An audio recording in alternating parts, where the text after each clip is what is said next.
안녕하세요. 혹시 그런 생각 해보신 적 있으세요?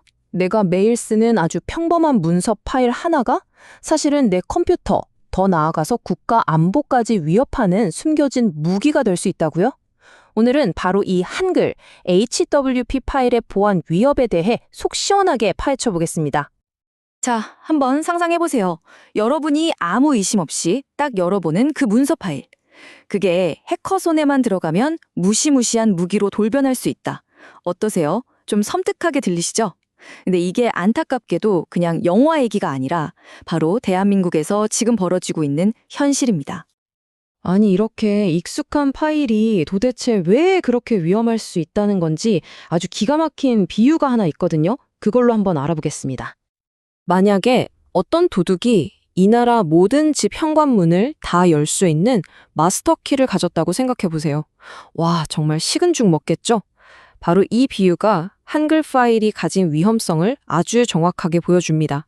왜냐하면 한국에 있는 거의 모든 컴퓨터가 이 파일을 쓰니까요. 해커 입장에서는 딱 이 마스터키 하나만 손에 넣으면 끝나는 셈이죠. 자, 여기서 HWP 파일이 뭔지 혹시라도 헷갈리는 분들을 위해 잠깐 짚고 넘어갈게요. 다들 아시겠지만 한글과 컴퓨터 프로그램으로 만든 대한민국 표준 문서 형식이잖아요. 정부, 군, 기업, 사실상 한국 사회 전체가 다 쓴다고 봐도 미방하죠. 우리한테는 너무나도 익숙하고 또 믿음직한 그런 파일입니다. 자, 그럼 이제부터가 진짜 중요한데요. 이렇게 우리에게 친숙한 HWP 파일이 도대체 왜 해커들의 주요 공격 목표가 되었을까요? 결정적인 이유 세 가지를 지금부터 살펴보겠습니다. 첫 번째는 방금 말씀드린 것처럼 전국적으로 너무 널리 쓰인다는 점. 그리고 두 번째는요, 10년이 넘도록 똑같은 방식의 공격이 계속되고 있다는 거고요. 마지막으로는 이게 국제동맹의 약한 고리가 될 수 있다는 점입니다. 자, 하나씩 자세히 뜯어보죠. 보세요. 정부, 군대, 기업, 심지어 개인까지. 와, 진짜 한국 사회 전체가 HWP를 쓴다고 해도 과언이 아니죠. 자, 그럼 해커 입장에서 한번 생각해 볼까요? 되게 편하겠죠. 복잡하게 이것저것 뚫을 필요 없이 그냥 HWP 파일 하나만 딱 노리면 한국 전체를 흔들 수 있는 거예요. 얼마나 효율적이고 예측 가능한 타겟입니까? 그리고 진짜 놀라운 사실, 아니 좀 충격적인 사실은요. 이런 공격이 무려 10년 넘게 계속되고 있다는 겁니다. 2013년부터 지금까지 북한 해커들이 거의 똑같은 취약점을 이용해서 우리를 계속해서 공격하고 있다는 거죠. 10년입니다. 10년. 심지어 누가 공격하는지도 다 알아요. 공격을 주도하는 북한의 해킹 그룹, 바로 APT37이나 김숙희 같은 조직들입니다. 위협의 실체가 이렇게나 명확한 거죠. 물론 이제 전문가분들은 이 그룹들과 관련된 구체적인 침해 지표, 그러니까 IOC나 관련 취약점 코드인 CVE까지 다 추적하고 분석하고 계시지만 우리 일반 사용자들한테 중요한 건 뭐냐면 이 위협이 그냥 막연한 공포가 아니라 실체가 있는 진짜 위협이라는 사실입니다. 근데 이 문제가요, 그냥 우리나라 안에서만 끝나면 그나마 다행인데 그렇지가 않아요. 자, 예를 들어 볼게요. 한국군 관계자 한 분이 악성 코드에 감염된 HWP 파일을 자신도 모르게 딱 열었어요. 컴퓨터는 감염됐죠. 근데 이분이 그 파일을 한미연합회의에서 미군 측 담당자랑 공유를 했다? 그럼 어떻게 될까요? 한국의 보안 구멍이 그 순간 동맹국인 미군 네트워크에 직접적인 위협으로 번지는 겁니다. HWP가 한미동맹 전체의 아킬레스건이 되는 거죠. 자, 그렇다면 해커들은 구체적으로 어떤 방식으로 이 HWP 파일을 무기로 만드는 걸까요? 그 공격 과정을 아주 간단하게 4단계로 나눠서 한번 살펴보겠습니다. 해커들이 우리의 신뢰를 무너뜨리는 방식은 보통 이 4단계를 따릅니다. 첫째, 통일정책 관련 중요 자료, 이런 식으로 아주 그럴듯한 제목의 HWP 파일이 첨부된 이메일을 받게 됩니다. 둘째, 보낸 것도 아는 것 같고 하니까 의심 없이 파일을 열겠죠.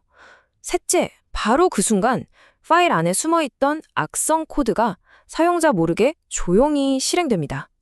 그리고 마지막, 해커가 내 컴퓨터와 네트워크를 완전히 장악하게 되는 거죠. 정말 너무 간단하면서도 그래서 더 무섭고 효과적인 방식입니다. 자, 지금까지 문제의 심각성에 대해 알아봤으니 이제 해결책을 이야기해야겠죠. 가장 중요한 건 다행히도 우리가 실행할 수 있는 명확하고 구체적인 해결책들이 있다는 점입니다. 이 무서운 위협을 막기 위해서 전문가들이 제안하는 5가지 핵심 전략이 있습니다. 첫째, 해커가 악용할 수 있는 위험한 기능들을 아예 꺼두는 겁니다. 둘째, 외부에서 들어오는 모든 파일은 무조건 검사하는 거죠.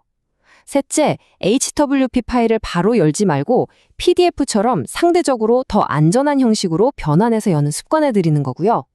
넷째, 보안 문제가 발견되면 72시간, 그러니까 3일 내에 신속하게 보안 패치를 적용해야 합니다. 그리고 마지막으로 한미 양국이 공동의 보안 기준을 만들어서 함께 대응하는 게 아주 중요합니다.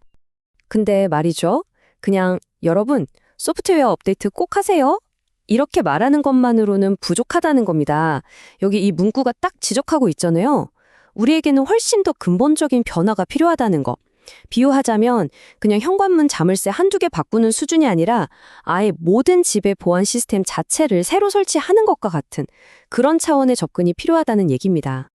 결국 이 기술적인 문제는요, 국가 안보, 그리고 우리 각자의 책임이라는 훨씬 더 큰 그림으로 연결이 됩니다. 보안, 이제 더 이상 전문가들만의 영역이 아니거든요. 이 작은 문서 파일 하나에 있는 보안 구멍이 과연 어디까지 영향을 미칠까요? 자, 개인 수준에서는요, 내 컴퓨터, 내 소중한 데이터가 위험해지죠? 여기서 끝나지 않습니다. 국가적으로는 대한민국의 안보가 직접적인 위협을 받고요. 더 나아가서는 한미동맹의 신뢰마저 무너뜨릴 수 있는 심각한 문제가 되는 겁니다. 이 모든 게 다 하나로 연결되어 있는 거예요. 자, 그렇다면 우리는 이제 뭘 할 수 있을까요? 오늘 이 이야기를 들으시고 이 문제에 대해 더 깊이 알아보고 해결에 동참하고 싶다는 생각이 드시나요? 만약에 더 깊이 있는 정보나 최신 보안 소식이 궁금하시다면 네이버에 있는 누리캡스와 함께하는 정보보호 밴드 같은 커뮤니티에 한번 참여해 보시는 것도 정말 좋은 방법입니다. 이런 논의를 계속 이어갈 수 있는 아주 좋은 공간이 될 거예요. 보안은 절대 혼자 지킬 수 없습니다. 함께 지켜나가는 거죠. 오늘 우리가 이야기 나눈 이 작은 파일 하나에 대한 관심이 결국 우리 모두의 안전을 지키는 아주 중요한 첫걸음이 될 수 있습니다. 진짜 질문은 바로 이겁니다. 우리는 과연 이제 행동할 준비가 되었을까요?